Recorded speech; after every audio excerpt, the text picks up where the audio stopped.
ہمیں اسلام کا جو عروج کا ٹائم تھا، برا وقت بھی دیکھا، مشکلات بھی دیکھی ہیں، اس کے بارے میں کچھ بیان کیجیے۔ بسم اللہ الرحمن الرحیم۔ شہری بھائی، بات یہ ہے کہ اسلام نے بڑا اتار و چڑھاؤ دیکھا ہے۔ اگر میں بات کروں، رسول اللہ صلی اللہ علیہ وسلم جب اعلان نبوت کرتے ہیں تو تمام تر مکہ ان کے مخالف ہو جاتے ہیں، تمام تر لوگ اپوزیشن پرسیکیوشن کرتے ہیں،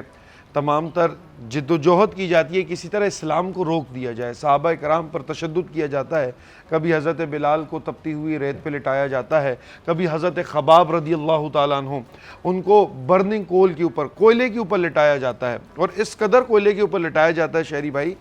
کہ ان کے کمر سے گوشت اور خون نکلنے کی وجہ سے وہ کوئلے سرد ہو جاتے ہیں۔ حضرت عمر بلاتے ہیں، کہا خباب، ہم نے تیرے بارے میں سنا ہے کہ تم نے بڑی قربانیاں سہی ہیں، ذرا دکھاؤ تو تم نے کیا قربانی سہی۔ فرماتے ہیں حضرت خباب نے اپنی قمیض اٹھا کر صرف اپنی کمر دکھائی، حضرت عمر چیخ اٹھے، فرمایا میں نے آج تک ایسی کمر نہیں دیکھی، ایک ہاتھ گزرنے تک کا کھڈا اس میں موجود تھا کہ اس قدر انہوں نے تکلیفیں سہیں۔ اب بات ہوتی ہے رسول اللہ صلی اللہ علیہ وسلم کی، تو وہ غزوہ خندق بھی ہے، صحابہ نے پیٹ پہ ایک پتھر باندھا ہے، آتے ہیں عرض گزار ہوتے ہیں، یا رسول اللہ 2 دن ہو گئے کھانا کچھ نہیں کھایا، کمر نیچے جھک رہی ہے جس کی وجہ سے ہم نے پیٹ پہ پتھر باندھ لیا ہے، وہاں سے ہوا چلتی ہے، رسول اللہ صلی اللہ علیہ وسلم کی قمیض اوپر ہوتی ہے تو دیکھتے ہیں رسول نے 2 پتھر باندھے تھے۔ اسلام نے وہ دور بھی دیکھا ہے، اسلام نے وہ دور بھی دیکھا ہے کہ ایک صحابی ہیں جن کا نام ہے حضرت مصعب بن عمیر۔ کیسی شان ہے کہ اتنے امیر و کبیر خاتون کے بیٹے ہیں کہ شہری بھائی کہ ان کی والدہ ان کو سب سے خوبصورت لباس پہناتی تھی،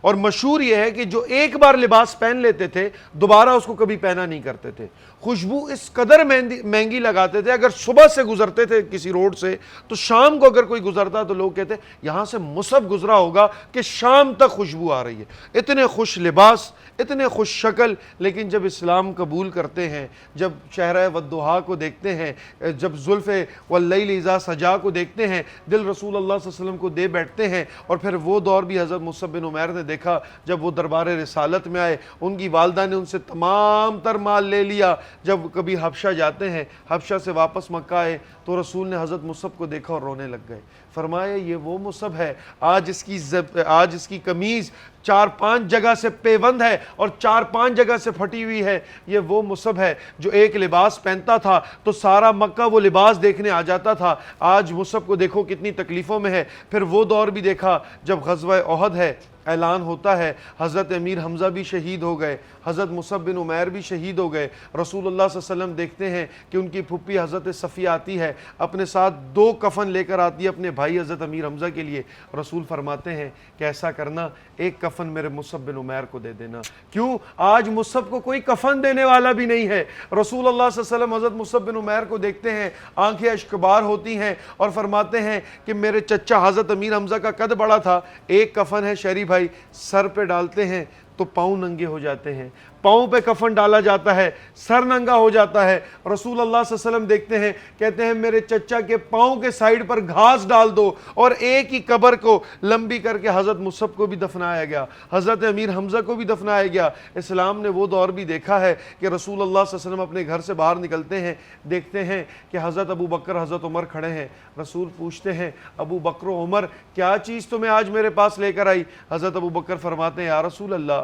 گھر بیٹھا نہیں جا رہا، بھوک کی شدت ہے، آپ ہمارے چہرے سے دیکھ لیں۔ رسول نے فرمایا کہ ابو بکر و عمر، رسول کی بھی یہی حالت ہے، بڑے دن ہو گئے کہ پیٹ میں لقمہ نہیں گیا، اپنے ساتھ لے کر وہ آگے بڑھے، حضرت ایوب انصاری کے گھر سے گزرتے ہیں، وہ خوشبو رسول اللہ صلی اللہ علیہ وسلم کی مہک سون کر باہر آ جاتے ہیں۔ کہا آقا آپ کہاں جا رہے ہیں؟ رسول کے چہرے کو دیکھا، چہرہ خوشگوار نہیں ہے، بھوک کے آثار ہیں۔ فرمایا یا رسول اللہ اگر آپ برا نہ مانیں میرے گھر آ جائیں، میری دعوت قبول کر لیں۔ رسول اللہ صلی اللہ علیہ وسلم کے گھر میں تشریف فرما ہوتے ہیں، تشریف فرما ہو کر شہری بھائی رسول اللہ صلی اللہ علیہ وسلم کے لیے وہ گھر جاتے ہیں، بکری ذبح کرتے ہیں، کہا گوشت کا انتظام کر لو، آج ہمارے گھر پہ رسول آئے ہیں۔ اور واپس آ کر جب رسول کے ساتھ بیٹھتے ہیں نا تو رسول کے چہرے کو دیکھتے ایک دم ڈر جاتے ہیں، کہا میرے رسول کا چہرہ زرد پڑ گیا ہے بھوک کی وجہ سے، دوڑتے ہیں جا کر کھجورے لے کر آتے ہیں، کھجورے پیش فرماتے ہیں، جیسے ہی گوشت پکتا ہے شہری بھائی رسول اللہ صلی اللہ علیہ وسلم کی بارگاہ میں پیش کرتے ہیں، رسول ایک روٹی اٹھاتے ہیں، کچھ گوشت کے ٹکڑے رکھتے ہیں اور حضرت ایوب انصاری کو کہتے ہیں ایوب ادھر آنا، یہ روٹی اور کچھ گوشت کے ٹکڑے میرے گھر لے جانا کہ فاطمہ نے 3 دن سے کھانا نہیں کھایا۔ رسول نے فرمایا کہ فاطمہ کے منہ میں 3 دن سے لقمہ نہیں گیا۔ ایوب یہ کھانا جا کے حضرت فاطمہ کو دے دینا کہ حضرت فاطمہ کے 3 دن سے اسلام نے وہ دور بھی دیکھا ہے کہ حضرت فاطمہ تو زہرا جو ملکۃ العرب ہے، جن کی چکی پیستی ہے تو سارا دنیا ان کے چکی سے کھانا کھاتا ہے، فاطمہ نے دیکھا ہے کہ فاطمہ نے 3 دن سے کھانا نہیں کھایا۔ رسول اللہ صلی اللہ علیہ وسلم فرماتے ہیں کہ میں محمد کیسے کھانا کھا لوں کہ میری بیٹی نے 3 دن سے کھانا نہیں کھایا، یہ سالن لے جاؤ فاطمہ کو دے دو۔ شہری بھائی یہ بھی اسلام نے دور دیکھا ہے۔ اسلام نے ظاہر ہے، دیکھیں بات وہی ہے، یہ سوال میں نے اس وقت کیا کہ اسلام نے وہ دور دیکھا جس کے لیے کائنات بنی، اللہ تعالیٰ نے جس کے لیے کائنات بنائی، جو اللہ تعالیٰ کے محبوب ہیں، وہ اس امتحان سے گزرے ہیں، اور اس امتحان سے گزرنے کے بعد بھی انہوں نے جو ہے وہ اسی راستے پہ چلتے رہے جو اللہ تعالیٰ نے بتایا۔ یہ ہمیں سبق دیتا ہے ان تمام چیزوں کا۔